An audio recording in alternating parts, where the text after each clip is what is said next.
성경 말씀을 봅니다. 신약성경 마태복음 18장입니다. 신약성경 29페이지 마태복음 18장 6절로 10절까지의 말씀을 교독합니다. 누구든지 나를 믿는 이 작은 자 중 하나를 실족하게 하면 차라리 연자 맷돌이 그 목에 달려서 깊은 바다에 빠뜨려지는 것이 나으니라. 실족하게 하는 일이 있으므로 말미암아 세상에 화가 있도다. 실족하게 하는 일이 없을 수는 없으나 실족하게 하는 그 사람에게는 화가 있도다. 만일 네 손이나 네 발이 너를 범죄하게 하거든 찍어내버리라. 장애인이나 다리 저는 자로 영생에 들어가는 것이 두 손과 두 발을 가지고 영원한 불에 던져지는 것보다 나으니라. 만일 내 눈이 너를 범죄하게 하거든 빼어내버리라. 한 눈으로 영생에 들어가는 것이 두 눈을 가지고 지옥불에 던져지는 것보다 나으니라. 같이요. 삼가 이 작은 자 중에 하나도 없인 여기지 말라.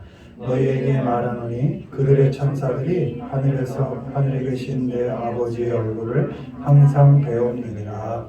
아멘. 오늘은 여기지 않기 이런 제목으로 말씀을 전합니다. 1번 먼저 보시죠. 읽습니다. 없인 여기지 않기 삼가 이 작은 자 중에 하나도 없인 여기지 말라. 너희에게 말하노니 그들의 천사들이 하늘에 계신 내 아버지의 얼굴을 항상 배움느니라. 아멘. 아멘. 마태복음 18장 10절. 우리가 업신 여기지 않아야 할 때 그 업신 여기지 않을 대상은 사람입니다. 사람을 업신 여기지 않습니다. 원문에 look down 이렇게 되어 있습니다. 사람을 이렇게 내려다보지 않는다는 것입니다. 우습게 보지 않는 것입니다. 사람을 가벼이 여기지 않는 겁니다. 무시하지 않는 겁니다. 아무리 작게 보이는 그 어느 한 사람도 하나님께 귀하지 않은 사람이 없기 때문입니다. 우리의 손가락 움직임 몇 번에, 우리 작은 혀 놀림 몇 번에 판단하고 정죄할 만큼 우리네 인생이 그렇게 가볍지가 않습니다. 내세울 것이 없고 자랑할 것이 없는 그 어떤 작은 인생도 하나님께만큼은 소중하지 않은 인생이 단 한 사람도 없기 때문입니다. 예수 그리스도의 피로 사신 그 영혼, 그 사람을 우리는 결코 그 어떤 작은 사람이라도 가볍게 업신여기지 않아야 합니다. 그저께 재밌는 일이 있었는데요. 집에서 이렇게 상을 치울 일이 있었습니다. 아내와 다현이와 제가 있었는데 아내가 다현이한테 제가 이렇게 상을 치우려고 하니까 다현아, 아빠 상 치우는 걸 좀 도와줘라 이렇게 얘기를 해야 되는데 급하게 얘기하다 보니까 다현아, 아빠 치워라 이렇게 얘기했어. 제가 우리가 얼마나 한참 웃었는지 몰라요. 그래서 제가 농담으로 마음이 있는 얘기가 나오는 거라고 그렇게 나를 치워버리고 싶었냐고 그렇게 얘기를 했는데 작고 약한 사람 없인 여기지 않아야 합니다. 로마서 14장 3절 먹는 자는 먹지 않는 자를 없인 여기지 말고 먹지 않는 자는 먹는 자를 비판하지 말라. 이는 하나님이 그를 받으셨음이니라. 아멘. 신앙이 연약한 사람 없인 여기지 않아야 합니다. 내 믿음이 강하다는 그 착각에서 일단 벗어나야 합니다. 내 신앙을 기준으로 믿음이 연약한 사람을 판단해서도 안 되고 정죄해서도 안 됩니다. 신앙의 이름으로 어떤 사람을 정죄하는 그 순간 우리는 선악과를 따먹는 그 아담의 죄를 짓게 되는 것입니다. 선과 악을 사람이 판단하고자 하는 그 욕심과 열심이 원죄를 낳은 것입니다.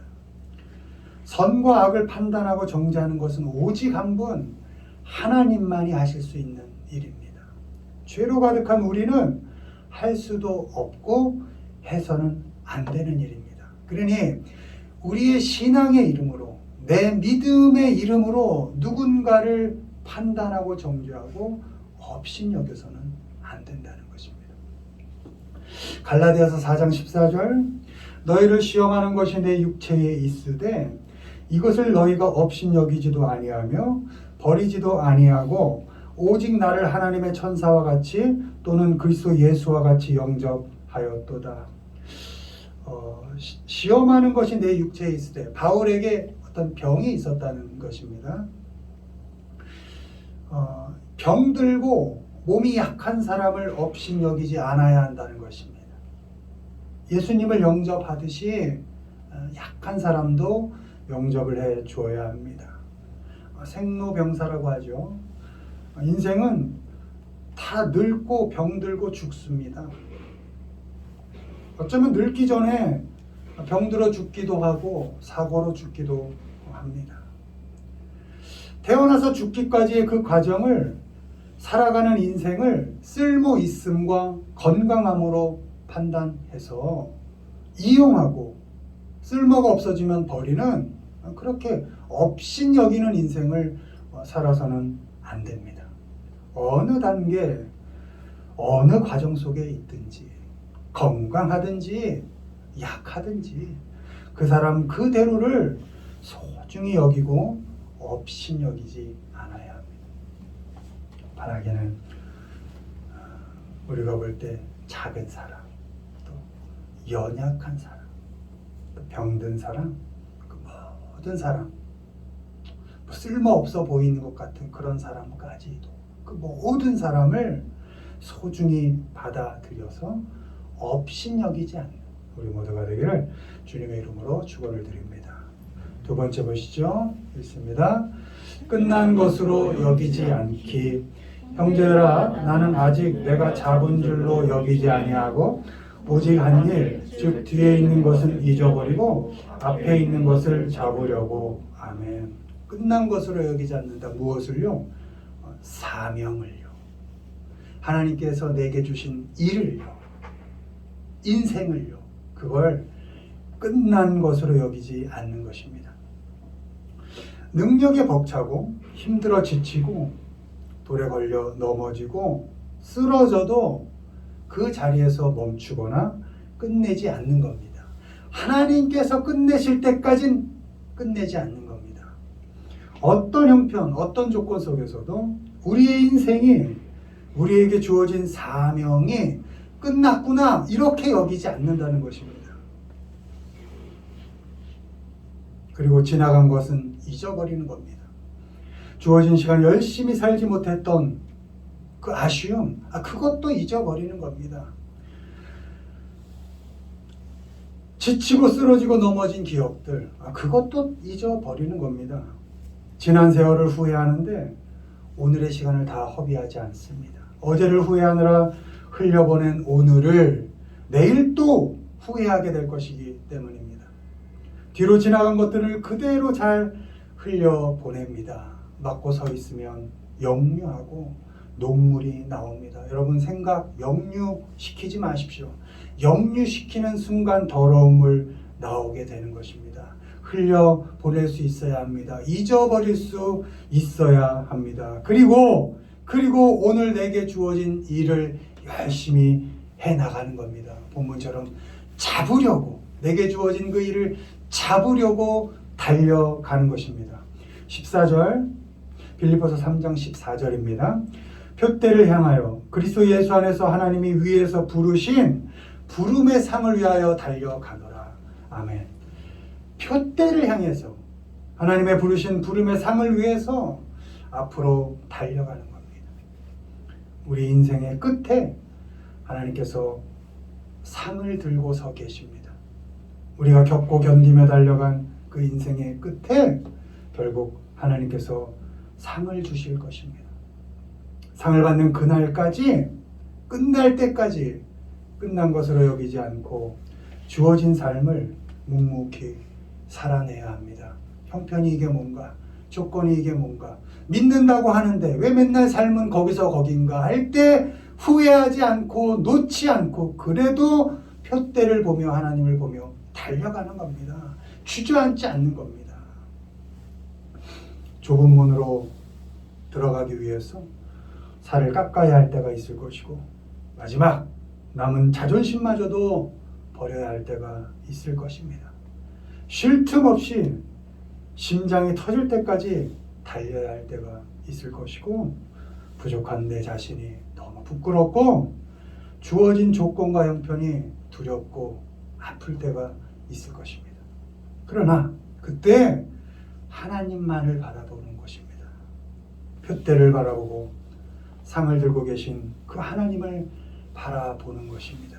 가슴이 찢어지고 아리고 아파도 아직 끝나지 않았다고, 하나님께서 내게 주신 이 인생 아직 포기하지 않는다고 하나님께 매달리면서 그 하나님을 바라보며 달려가겠다고 하나님께 말씀드리는 겁니다. 하나님 한 번만 더 도와달라고, 하나님 의지하면서 가겠다고 포기하지 않고 쓰러진 그 자리에서 일어나서 하나님께로 다시 한번 달려가는 것입니다.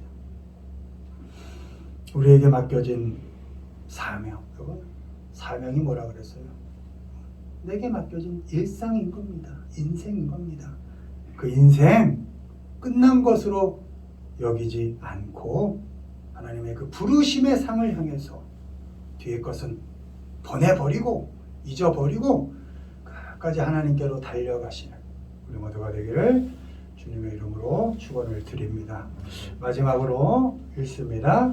이상히 여기지 않기 사랑하는 자들아, 너희를 연단하려고 오늘 불시험을 이상한 일 당하는 것 같이 이상히 여기지 말고. 아멘.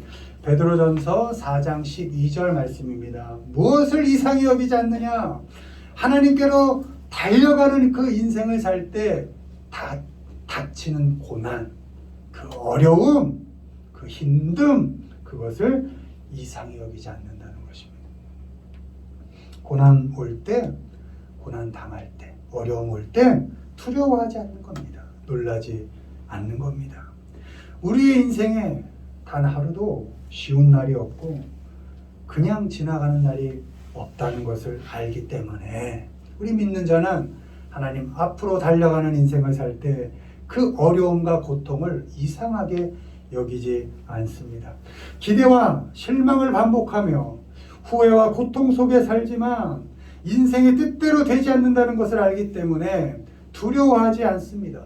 견디고 버텨도 익숙해지지 않는 그 고통과 아픔을 결코 이상히 여기지 않고 하나님 앞에서 담담하게 받아들이는 것입니다. 하나님이 주시는 연단이든지, 아니요, 우리가 자처한 고통이든지, 우리가 자처한 고통이 사실 많습니다.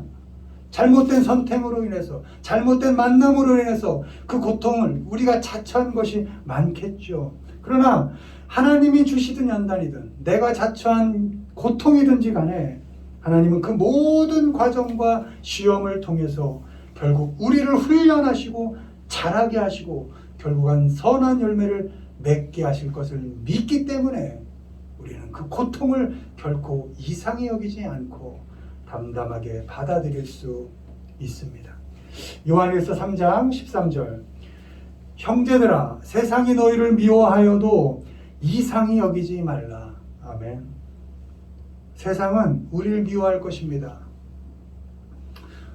싫어할 것입니다.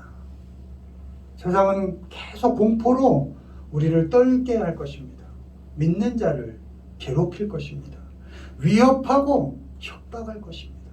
다리를 풀리게 할 것입니다. 그때 하나님 앞에 서는 겁니다. 하나님 말씀에 굳게 서 있는 것입니다. 하나님 앞에 있으면 세상의 공포와 협박에 무너지지 않을 수 있습니다. 힘들 겁니다. 아플 겁니다. 그러나 결코 세상의 미움에 굴복하지 않고 두려워하지 않을 수 있습니다. 왜요? 내가 하나님을 잡는 그 힘보다 하나님께서 나를 잡고 있는 힘이 더욱 강하기 때문에 아멘. 내가 하나님을 혹시 놓치고 연약할 그때에도 하나님은 나를 꽉 붙잡고 계실 거니까 어떤 어려움이 와도 포기하지 마시고 하나님 앞에서 하나님 말씀을 붙잡고 살아가시기를 바랍니다. 말씀 앞에 서 있으면 하나님과 함께 하시고 일하셔서 결국 선한 결론을 내실 겁니다. 여러분, 우리가 어떤 어려움 속에 있어도 그 고통을 담담히 받아들이면서 하나님께로 묵묵히 다가가면 결국은 하나님께서 선한 결론을 내실 겁니다. 선한 열매를 맺게 하실 것입니다. 고난당할 때, 어려움 올 때 이상히 여기지 마십시오. 아, 내가 잘 믿고 있구나. 내가 하나님의 자녀가 맞구나. 그렇게 생각하시고 두려워하지 마시고 그저 묵묵히 뚜벅뚜벅 하나님께로 걸어가시고 하나님께로 자라가시는 우리 모두가 되기를 주님의 이름으로 축원을 드립니다. 결론을 내립니다. 사람을 업신여기지 않습니다. 어느 작은 사람 하나도 하나님께 귀하지 않은 영혼이 없기 때문에 결코 업신여기지 않습니다. 내게 주어진 인생 어떤 어려움이 있어도 어떤 조건 속에서도 끝났다 결론 내리지 않고 끝까지 포기하지 않고 하나님께로 달려갑니다. 주어진 삶을 사는 동안 당하는 고난, 고통 결코 이상히 여기지 않고 당연히 받아들이고 하나님께로 묵묵히 자라가는 우리 모두가 되기를 주님의 이름으로 축원을 드립니다. 아멘.